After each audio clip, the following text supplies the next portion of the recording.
જય શ્રી કૃષ્ણ મિત્રો, નિત્ય સત્સંગમાં આપ સૌનું સ્વાગત છે।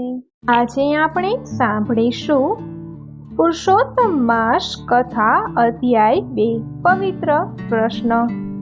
કથા દીકરા વગરના વહુની કથા। જો આ વિડીયો તમને પસંદ પડે તો લાઈક અને શેર કરી ચેનલને સબસ્ક્રાઇબ જરૂરથી કરજો। પુરુષોત્તમ માસ શરૂ થઈ ગયો છે। આ મહિનામાં સ્નાન, દાન, તપ, જપ અને પૂજનનો મહિમા ઘણો છે। ભગવાન પુરુષોત્તમે સ્વયં કહ્યું છે કે જે કોઈ પણ ભાગ્યશાળી જીવ પુત્ર સુખ અને સૌભાગ્ય માટે પુરુષોત્તમ માસમાં સ્નાન, દાન અને પૂજન કરશે તેઓને હું પોતે સૌભાગ્ય, સંપત્તિ, સુખ અને પુત્ર આપનાર થઈશ। આથી આ મહિનામાં પુરુષોત્તમ ભગવાનનું પૂજન અવશ્ય કરવું જોઈએ તથા તેમની કથા અવશ્ય સાંભળવી જોઈએ। તો હવે આપણે સાંભળીએ પુરુષોત્તમ માસ કથા અધ્યાય 2 પવિત્ર પ્રશ્ન। સૂત પુરાણીએ શાંત વાણીથી પ્રભાવિત ઋષિઓને તેમને ધન્યવાદ આપ્યા અને તેમના જેવા મહાજ્ઞાનીની વધુ વાણી સાંભળવા મળશે તેવી આશાએ પ્રસન્ન થઈ ગયા। શૌનક મુનિએ પૂછ્યું, હે સૂત પુરાણી, સંસાર સર્પના વિષમાંથી મુક્તિ અપાવતું પરમ દેવી ઔષધ આપ લાવ્યા છો। શુકદેવજીના મુખમાંથી સાક્ષાત અમૃત ટપકે છે। આપ તેમના વચનામૃતનો જે લાભ લીધો છે તેનું સાર તત્વ અમને કહો। સૂત પુરાણીએ કહ્યું, ઋષિઓ, હું સદભાગી છું કે સૂત જાતિમાં જન્મ્યો હોવા છતાં મારા પર આપની આટલી બધી કૃપા દ્રષ્ટિ છે।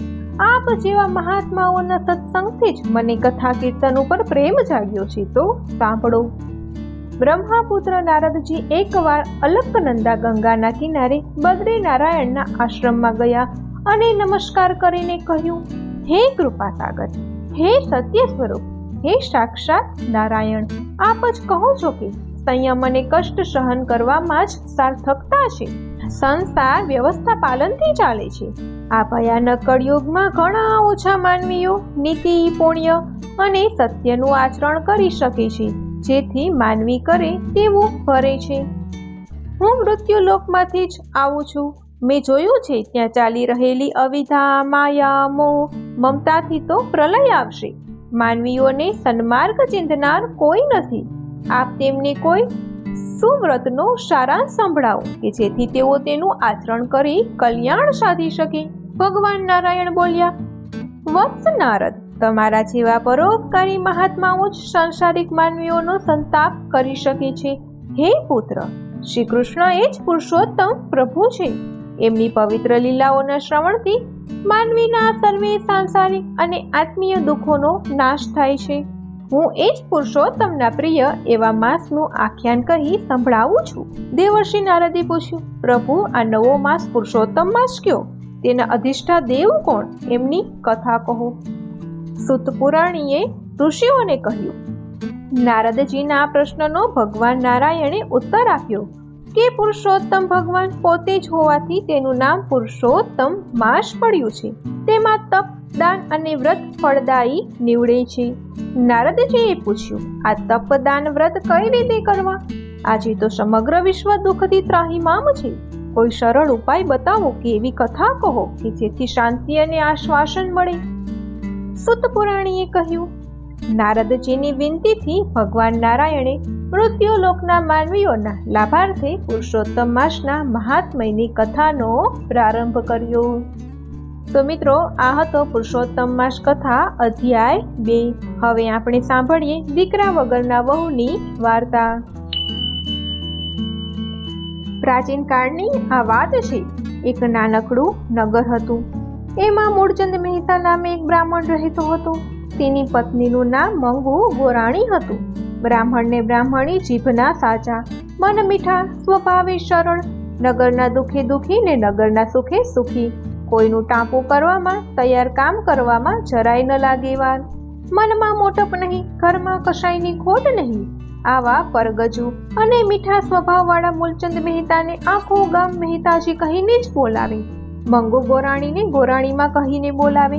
મહેતાજી ગામના બાળકોને ધર્મના પાઠ ભણાવે, કર્મકાંડ કરે, એમને દાન દક્ષિણા મળે તેથી કોઈ વાતની ખામી નથી। ખામી હોય તો બસ એક પેટના ચણિયાની। વાર આવે તહેવાર આવે અને દીકરા વગર મંગુ ગોરાણીને ખૂબ લાગી આવે. ગોરાણી પણ ધર્મ ધ્યાન કરે, વ્રત વર્તુલા કરે છે, પરંતુ તોય દીકરાની ખોટ પૂરી થતી નથી.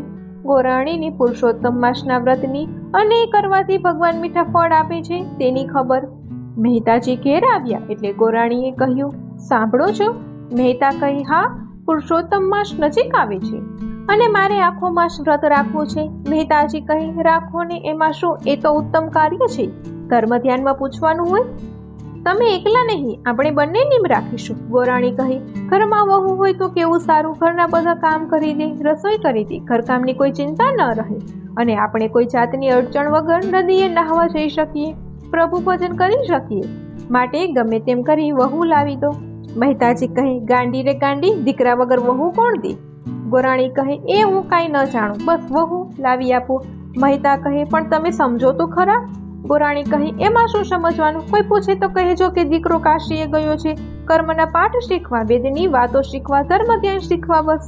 આમ કહી ગોરાણીએ ભાતાનો ડબરો તૈયાર કરી આપ્યો. મહેતાજી બોલ્યા, ભલે જેવી પુરુષોત્તમ મહારાજની મરજી. આમ કહી ગાંઠે થોડી સોના મહોરો બાંધી ભાતાનો ડબરો લઈને વહુની શોધમાં નીકળ્યા. ગામો ગામ ફર્યા, પૂછપરછ કરી, પરંતુ કોઈ હા કહેતું નહીં. આગળ જતા તેમને ખબર પડી કે પાસેના ગામમાં છોકરી કુંવારી છે. મહેતાજી હરખાતા તે ગામમાં પહોંચી ગયા. ઘર પૂછી ઘેર ગયા. જઈને બધી વાત કરી. મારો છોકરો કાશીએ ભણવા ગયો છે, આવતા અધિક માસ ઉતરે ભણી ગણી વિદ્યા લઈ પાછો આવશે, એટલે તમારી દીકરી મારા દીકરા સાથે વળાવું. દીકરીનો બાપ કહે, વર વગર દીકરી કેવી રીતે વળાવું? મહેતા કહે, એની કલમ સાથે 3 ફેરા ફેરવો, ચોથો મંગળ ફેરો અધૂરો રાખો, દીકરો આવે અમે ચોથું મંગળ પૂર્ણ કરાવીશું. દીકરીનો બાપ માની ગયો. પછી તો માંડવો બંધાયો, ચોરી રચાઈ, ઢોલ નગારા વાગ્યા, શરણાઈઓને સૂર વાગ્યો. વાજતે ગાજતે દીકરીને ચોરીમાં બેસાડી કલમ સાથે 3 ફેરા ફેરવી, ચોથો ફેરો અધૂરો રાખી પરણાવી દીધી. દીકરીને વિદાય કરી છે. મહેતાજી હરખાતા હરખાતા વહુને લઈ ઘરે આવ્યા. વહુ જોઈને ગોરાણીને હરખનો પાર નથી. માથે ઓઢીને વહુના ઓવારણા લીધા. 10 આંગળે ટચાકા ફૂટ્યા. શુભ શુકન થયા. વહુ પણ સંસ્કારી હતી. સાસુ સસરાને પગે પડી. દિવસો ઉપર દિવસો જવા લાગ્યા. વહુ તો સાસુ સસરાની સેવા ચાકરી કરે છે, ઘરકામ કરે છે. આમને આમ રૂડો પુરુષોત્તમ માસ આવ્યો છે. મહેતા અને ગોરાણી નદીએ નહાવા જાય છે, પ્રભુના ગીત ગાય છે, જપ અને ધ્યાન કરે છે, દાન પુણ્ય કરે છે, વ્રતને વાર્તા કરે છે, ઉપવાસ એકટાણા કરે છે. નદીએ નહાવા જતા ગોરાણી વહુને કહેતા જાય છે, વહુ બેટા, કોઈનું કાંઈ લેશો નહીં, પાડોશને ઘેર જશો નહીં, ભગવાનનું દીધું આપણે ઘેર બધું છે, લ્યો આ સાથે ઓરડાની ચાવી. આમ વહુને શીખ આપી ગોરાણી નહાવા જાય છે. વહુ પોતાના ઘરડા સાસુ સસરા માટે ભાવતા ભોજન બનાવે છે, ઘરના કામ કરે છે. આમ એક દિવસ વહુ રોજની જેમ રસોડે રાંધવા ગઈ. ચૂલામાં જોયું તો દેવતા નહીં. હવે મનમાં કંઈક વિચારી ઝટપટ દોડી પાડોશન પાસે ને કહેવા લાગી, બાઈજી રે બાઈજી, થોડાક દેવતા આપશો? ચૂલો ઠરી ગયો છે ને રસોઈની ઉતાવળ છે, હમણાં મારા સાસુ સસરા આવી જશે. પાડોશ કહે, ગાંડી રે ગાંડી, તું તો સાવ ભોળી, તારે તે વળીએ સાસુ સસરા કેવા, એ તો વાંજ્યા છે, એમને વળી દીકરો કેવો ને વહુ કેવી. પાડોશણની વાત સાંભળી વહુ ઘેર આવી. વિચાર કરે છે, મારા સાસુ ને સસરા દેવ જેવા, ખોટું બોલે નહીં. પરંતુ તેમ છતાંય તેની આંખમાં આંસુ આવી ગયા. ખરું હશે કે ખોટું? ખોટું હોય તો મારે શું? સમયનું ભાન રહ્યું નહીં. સાસુ ને સસરા નદીએથી સ્નાન કરીને ઘેર આવ્યા. જોયું તો વહુની આંખોમાં આંસુ. ગોરાણી તરત જ સમજી ગયા કે ખરી વાતની વહુને ખબર પડી ગઈ લાગે છે. ગોરાણી વહુને પૂછે છે, વહુ રડે છે કેમ? શરીરે સુખ નથી? વહુએ પડોશણે કહેલી વાત સાસુને કરી અને પૂછ્યું, તમારે દીકરો નથી સાચી વાત? અને જો હોય તો દીકરો બતાવો માં. ગોરાણીને વહુની વાત સાંભળી દુઃખ થયું છે. ખોટું બોલ્યા છીએ. મનમાં ને મનમાં પુરુષોત્તમ ભગવાનને વિનવે છે, પ્રભુ દયા કરો, કૃપા કરો, અમારું સંકટ હરો. ગોરાણીને ચૂપ થઈ ગયેલા જાણી મહેતાજી બોલ્યા, વહુ બેટા, ધીરજ રાખો, અધિક માસ પૂર્ણ થવા દો, દીકરો જરૂર બતાવશું, તમ સાથ પરણાવશો. મહેતાજીને પોતાના વહાલા પુરુષોત્તમ રાયજી ઉપર પૂર્ણ શ્રદ્ધા હતી અને વિશ્વાસ હતો કે પ્રભુ સૌ સારાવાના કરશે. અધિક માસ પૂરો થશે પછી વહુને સાચી વાત કરી દઈશું અને એમને જવું હશે તો જવા દઈશું. આમ વિચારીને વહુને ધીરજ આપી છે. સાસુને સસરા ઉપર વિશ્વાસ રાખી વહુ તો કામે વળગી. રોજની જેમ સાસુ સસરા નદીએ નહાવા ગયા છે. વહુને થયું સાસુએ 7 કોઠારની ચાવીઓ આપી છે, પણ એમાં શું છે તે જોયું નથી. લાવ આજ જોઈ લઉં. વિચાર આવતા વહુ ઉઠીને કોઠાર પાસે ગઈ. પહેલો કોઠાર ખોલ્યો તો અનાજ ભરેલું, બીજો જોયો એમાં વાસણ કુસણ, ત્રીજો જોયો તો લુગડાનો ભર્યો ભંડાર, ચોથો જોયો તો માણેક મોતીને હીરા, પાંચમો ખોલ્યો તો નગદ ખજાના, છઠ્ઠો ખોલ્યો તો વેદ પુરાણના પોથા. હવે છેલ્લો કોઠાર રહ્યો છે. વહુ વિચારે આ 7મા કોઠારમાં શું હશે. ખોલીને જોયું તો અરે આ કોણ? આખો ઓરડો તેજ પ્રકાશથી ઝળહળે છે. કોઈ પુરુષ બેઠો છે. કપાળમાં તિલક છે, પીળું પીતાંબર ધારણ કરેલું છે, ખંભે જોનઈ ધારણ કરી છે, થોડે છેટે પગમાં પહેરવાની ચાકડીઓ પડી છે અને હાથમાં કોઈ ધર્મ પુસ્તકનું પાનું છે. વહુએ બારણું ખોલ્યું તેથી પેલા દિવ્ય પુરુષનું ધ્યાન ભંગ થતા બારણા તરફ જોઈ કહ્યું, ઓરડાનો દરવાજો જલ્દીથી બંધ કરી દો, મારા અભ્યાસમાં ખલેલ પડે છે. ત્યારે નમ્રતાથી 2 હાથ જોડી પ્રણામ કરતા વહુ બોલી, ક્ષમા કરજો, જાણી જોઈને મેં આપના અભ્યાસમાં ખલેલ પાડવા ઓરડો નથી ખોલ્યો. મોટા ઓરડામાં શું હશે એવી જગ્યા સાથે જ ખોલ્યો છે. પરંતુ આપ કોણ છો? દિવ્ય પુરુષે જવાબ દેતા કહ્યું, આ મારું ઘર છે અને જે ઘરડા બ્રાહ્મણી છે તેઓ મારા માતા પિતા છે. હવે દ્વાર બંધ કરો. વહુ કહે, પરંતુ માતા પિતાએ તો મને આપ કાશીમાં છો અને અભ્યાસ કરો છો એમ કહ્યું હતું.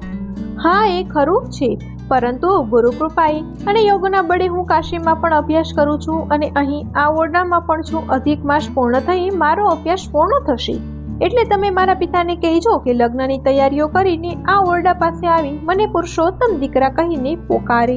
હું બહાર આવીશ અને તમારી સાથે લગ્ન કરીશ. ત્યાં સુધી તમે મારા માતા પિતાની સેવા કરજો. હવે દ્વાર બંધ કરો.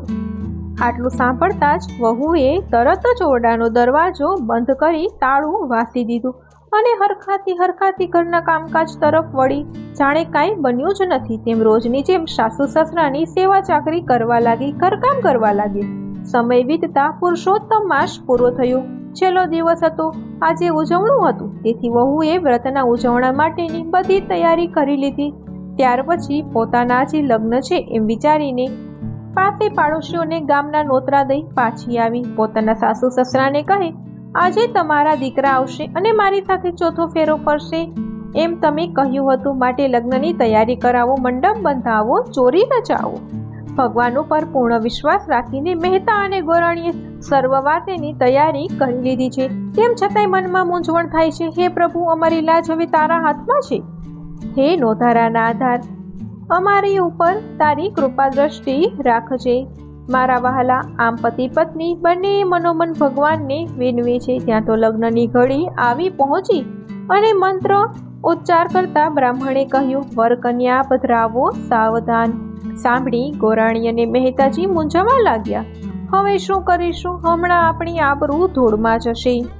સાસુ સસરાને મૂંઝાયેલા જોઈ વહુ બોલી, બા બાપુજી, તમારા દીકરાએ મને કહ્યું છે કે લગ્નની કડી આવે ત્યારે તમે પોકારજો, હું આવી પહોંચીશ. ગોરાણી કહે, પરંતુ ક્યાં નામે પોકાર કરી બોલાવું? કેમ વળી? તમે તો પુરુષોત્તમરાય નામ પાડ્યું છે. તમારા દીકરાનું નામ ભૂલી ગયા કે શું? ગોરાણીએ પોકાર કર્યો, બેટા પુરુષોત્તમ પધારો કહેતા તો ફટાક કરતા ને 7મા ઓરડાનો દરવાજો ખુલી ગયો ને પીળા પિત્તંબર ધારી પુરુષોત્તમરાય પગમાં ચાકડી પહેરી ઓરડાની બહાર આવ્યા. મહેતાજી અને ગોરાણીમાં પુરુષોત્તમરાયને જોતા જ મનમાં બધું સમજી ગયા છે. ગદગદિત થઈ ગયા છે. નેત્રોમાં આંસુ આવી ગયા છે. હૃદય ભરાઈ ગયું છે. બોલી શકાતું નથી, પરંતુ અંતર બોલે છે, વાહ મારા પ્રભુ, આખરે તારા ભક્તોની લાજ રાખી. હે મારા નાથ, ભક્ત કાજે પુત્ર રૂપે તારે આવવું પડ્યું. ભક્તની પત રાખવા પ્રભુ તારે કષ્ટ ઉઠાવવું પડ્યું. બને એકદમ ચરણ સ્પર્શ કરવા જ્યાં જાય છે કે ભગવાન સમજી જાય છે કે પોતે પુત્ર થઈને આવ્યા છે અને આ ભક્તો હમણાં પગમાં પડશે વિચારી પોતે શામા દોડે છે. પુત્ર થઈ પ્રભુ પુરુષોત્તમ પધાર્યા. પગમાં પડ્યા મા બાપના રે. માતા પિતાના પગમાં પડી પ્રભુ વંદન કરે છે. બ્રાહ્મણને બ્રાહ્મણી ગદગદિત થઈ પુત્રને ભેટી પડે છે. પછી તો પુરુષોત્તમરાય લગ્ન મંડપમાં પધાર્યા. ચોરીમાં પરણવા બેઠા. ચોથો ફેરો ફરી રહ્યા. લગ્ન સંપન્ન થયું. ચારેય કોરાના આનંદ વર્તાઈ રહ્યો છે. આકાશમાંથી પુષ્ટિવૃષ્ટિ થઈ રહી છે. બોલો ભગવાન પૂર્ણ પુરુષોત્તમરાયની જય. હે વહાલા પુરુષોત્તમ પ્રભુ, જેમ મહેતા અને ગોરાણીની પત રાખી તેમ જે કોઈ અધિક માસ કરે આપનું વ્રત કરે તેમની પત રાખી પડજો. જય પુરુષોત્તમ રાય. તો મિત્રો, આ હતી દીકરા વગરના વહુની વાર્તા. જો આ માહિતી તમને પસંદ પડી હોય તો વિડીયોને લાઈક અને શેર કરી ચેનલને સબસ્ક્રાઈબ જરૂરથી કરજો. જય શ્રી કૃષ્ણ.